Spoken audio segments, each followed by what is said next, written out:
అనకాపల్లిలో సీఎం చంద్రబాబు నాయుడు మాట్లాడుతున్నారు. లైవ్ లో చూద్దాం. ఇప్పటికే మీరు చూస్తే 2,89,000 కోట్ల రూపాయలు పెట్టుబడులు ఒక జిల్లాలో 46 పరిశ్రమలు వస్తున్నాయి.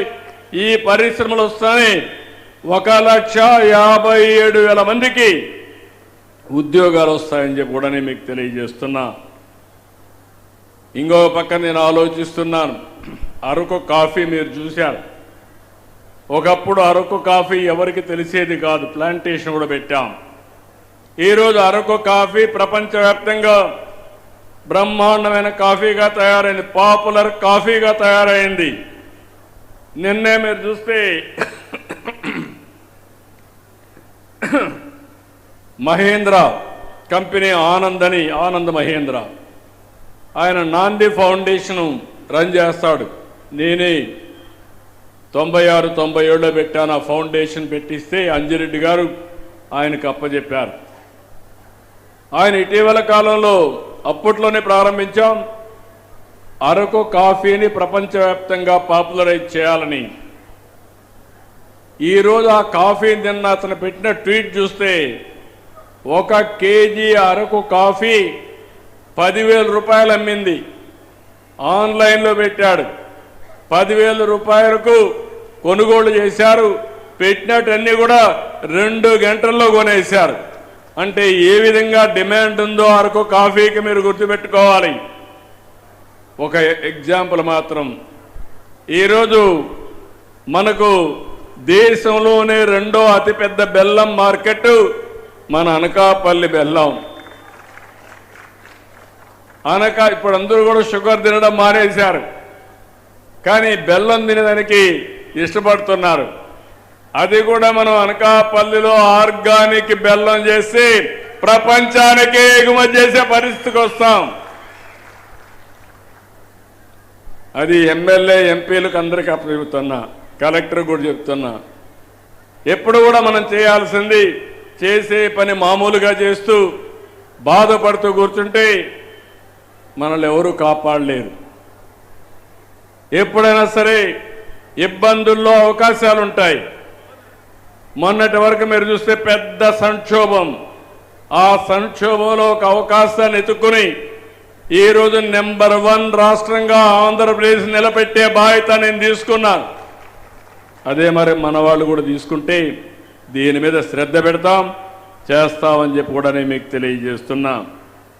పోలవరం ఎడమ కాలువ, ఉత్తరాంధ్ర సుజల స్రవంతి వార్ ఫుటింగ్ మీద చేశాం.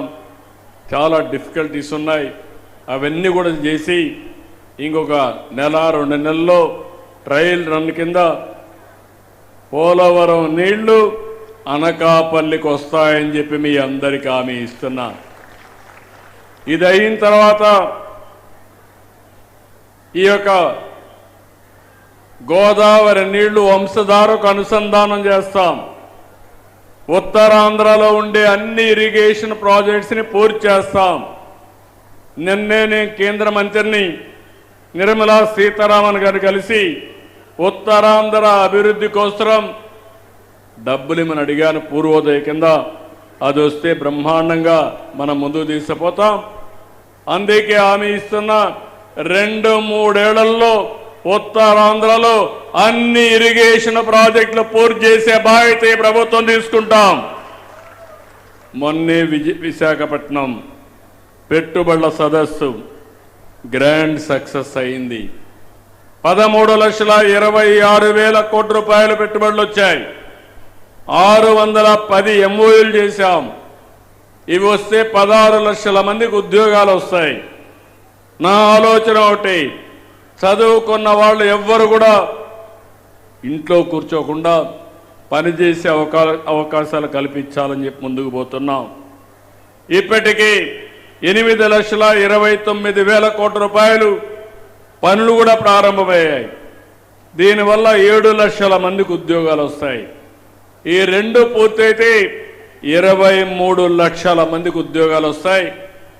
మొన్న చేసిన MOUల్లో 11 MOUలు ఈ అనకాపల్లిలో వస్తున్నాయి. 14,000 కోట్ల రూపాయల పెట్టుబడులు వస్తున్నాయి. ఇవి వస్తే ఒక 20,000 మందికి ఉద్యోగాలు వస్తాయని చెప్పి కూడా నేను మీకు తెలియజేస్తున్నా. విశాఖకు గూగుల్ వస్తూ ఉంది. మీరు గుర్తుపెట్టుకోవాలి, అనకాపల్లిలో ఉండేవాళ్ళు నేరుగా విశాఖపట్నానికి వెళ్ళిపోయి ఏఐ కింద డేటా సెంటర్లో పనిచేసే అవకాశం వస్తుంది.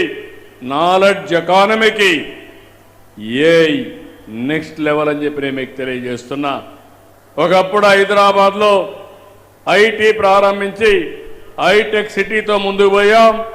ఇప్పుడు నెక్స్ట్ లెవెల్ ఆఫ్ టెక్నాలజీలో డేటా సెంటర్లు, ఏఐ ఆర్టిఫిషియల్ ఇంటెలిజెన్స్లో మనం ముందుకు పోతున్నాం. కాగ్నిజెంట్ వచ్చింది, టీసీఎస్ తొందరలోనే వస్తున్నారు. ప్రపంచం మొత్తం విశాఖపట్నం వైపు చూస్తూ ఉంది. అదే సమయంలో అనకాపల్లి నియోజకవర్గంలో మీరు చూస్తే ఆర్సీఆర్ మిత్తల్, నిస్సాన్ స్టీల్ వంటి ప్రపంచ స్థాయి నెంబర్ 1 కంపెనీలు ఇక్కడికి వస్తున్నారు. 70,000 కోట్ల రూపాయలు ఖర్చు పెడుతున్నారు. ఫేజ్ 1లో 60,000 మందికి ఉద్యోగాలు వస్తున్నాయి. అదే మాదిరిగా ఈ జిల్లాలో మీరు చూస్తే ఒక పక్కన RCR Mittal steel city create చేస్తున్నారు. ఇంకో పక్క అల్యూమినియం సిటీ కూడా ఇక్కడ ఉంది.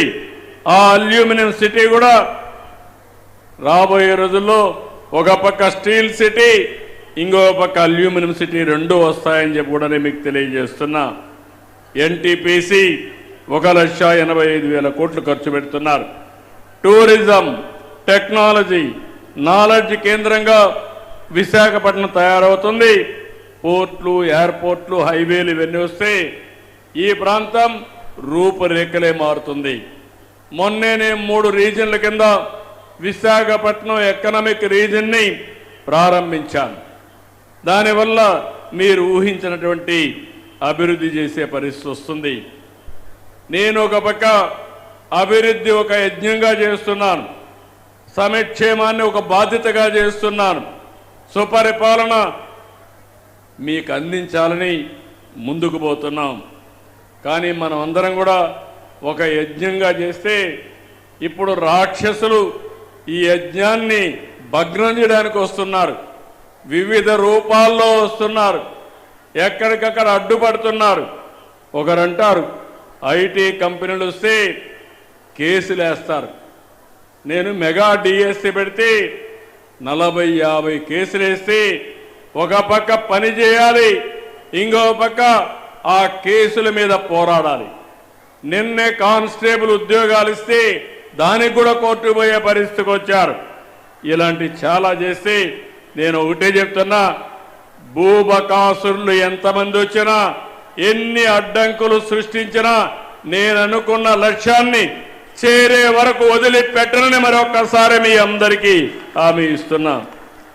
నిన్నే మీరు చూశారు, నేను ఈరోజు ఇచ్చింది పేదల కోసం మెడికల్ కాలేజీలు ఇచ్చాం.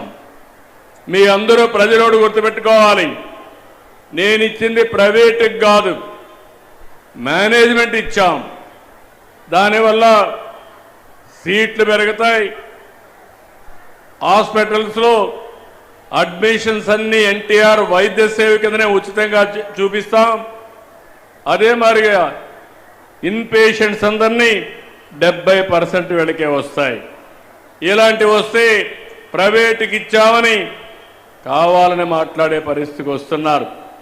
అంటే మనందరం గుర్తుపెట్టుకోవాల్సింది, మొన్నటి వరకు 104 కానీ 108 కానీ దేని కింద ఇచ్చారని అడుగుతున్నా. ఇలాంటివన్నీ కూడా మీరు ఒక్కసారి ఆలోచించుకుని పూర్తిగా సహకరించాల్సిన అవసరం మీ పైన ఉందని చెప్పి కూడా నేను మీకు తెలియజేస్తున్నాను. అందుకే ఈరోజు నేను ఇటీవల కాలంలో యోగా పెట్టాం. మీరు చూశారు, విశాఖపట్నం కేంద్రంగా నేను యోగా పెడితే దగ్గర ఇది మీరు గుర్తుపెట్టుకోవాలి, యోగా అనేది మన భారతీయ సంపద, మన సంస్కృతిలో భాగం. ఈరోజు 150 దేశాలు యోగాని ప్రాక్టీస్ చేస్తున్నాయంటే, ప్రపంచం మొత్తం మనల్ని ఫాలో అవుతా ఉందంటే అది నరేంద్ర మోడీ గారు, ప్రపంచవ్యాప్తంగా యోగాకు తీసుకొచ్చిన గుర్తింపు. 11వ యోగా ప్రపంచ దినోత్సవం జరిగితే విశాఖపట్నం కేంద్రంగా చేయాలని కోరినప్పుడు ప్రపంచం మెచ్చే విధంగా ఆ కార్యక్రమాన్ని చేశాం. 30 రోజులు ప్రజారోగ్యం కోసం యోగాని గ్రామాల్లో ప్రాక్టీస్ చేయించాం. 2,18,00,000 మంది పాల్గొన్నారు. ఇంకో పక్క విశాఖలో ఎప్పుడు జరిగి ఉండదు 26.3 కిలోమీటర్లు 3 లక్షల మంది రాత్రంతా మేలుకొని తెల్లవారుతో 5 గంటలకు ఆ ప్రాంగణానికి వచ్చారంటే అది యోగాకుండే విశిష్టత. 2 గిన్నీస్ వరల్డ్ రికార్డ్స్ వచ్చాయి, 25 అదర్ రికార్డ్స్ వచ్చాయి. ప్రధానమంత్రి కేబినెట్లో కూడా వ్యక్తిగతంగా చెప్పాడు, నేను చాలా కార్యక్రమాలు చూశాను కానీ నా జీవితంలో ఎప్పుడూ ఇలాంటి కార్యక్రమాన్ని చూడలేదని సాక్షాత్తు ప్రధానమంత్రి గారు చెప్పారంటే అది మనం చూపించిన చొరవ. దాన్ని విమర్శిస్తారు. విశాఖపట్నాన్ని గంజాయికి డ్రగ్స్ క్యాపిటల్గా చేస్తే ఈరోజు ఏఐ క్యాపిటల్గా, డేటా సెంటర్ క్యాపిటల్గా, యోగా క్యాపిటల్గా మనం చేస్తున్నామని చెప్పి కూడా నేను మీకు తెలియజేస్తున్నా. దందాలు లేవు, భూ కబ్జాలు లేవు. మీరు ఈ విషయం గుర్తుపెట్టుకోవాలి. విశాఖపట్నంలో మీరు చూశారు ఋషికొండ, 500 ఎకరాలు ఋషికొండ.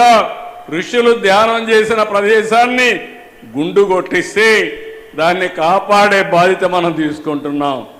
500 కోట్లు అక్కడ ఖర్చు పెట్టిన వ్యక్తులు కనీసం ఒక్క మెడికల్ కాలేజ్ కట్టలేకపోయారు. సర్వే రాళ్లపైన 700 కోట్లు ఖర్చు పెట్టారు. ఆ సర్వే రాళ్లన్నీ ఇప్పుడు మళ్ళీ ఏం చేయాలో అవన్నీ చేసే పరిస్థితికి వస్తున్నాం. ఇంకో పక్క ఇంటికి కాంపౌండ్లు కట్టుకొని దగ్గర 12 కోట్లు 15 కోట్లు ఖర్చు పెట్టే పరిస్థితికి వచ్చారు. ఈ ప్రభుత్వం ప్రజల కోసం ఖర్చు పెడతాం. యోగా భావితరాలకు అవసరం, ప్రజారోగ్యానికి అవసరం. తప్పకుండా ఈ కార్యక్రమాన్ని ప్రజా ఉద్యమంగా తయారు చేసే బాధ్యత ఈ ప్రభుత్వం తీసుకుంటాం. ఇలాంటివన్నీ కూడా మీకు గుర్తుపెట్టుకోవాల్సింది.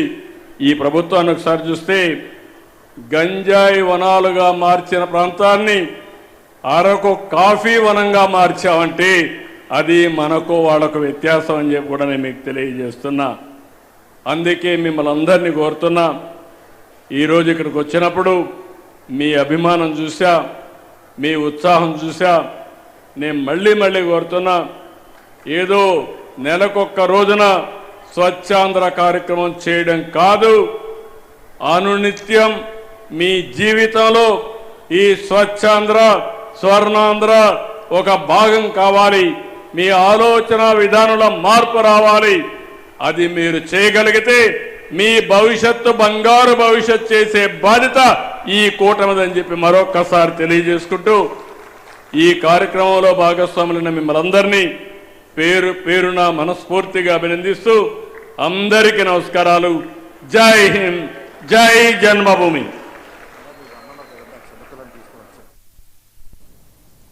రేపు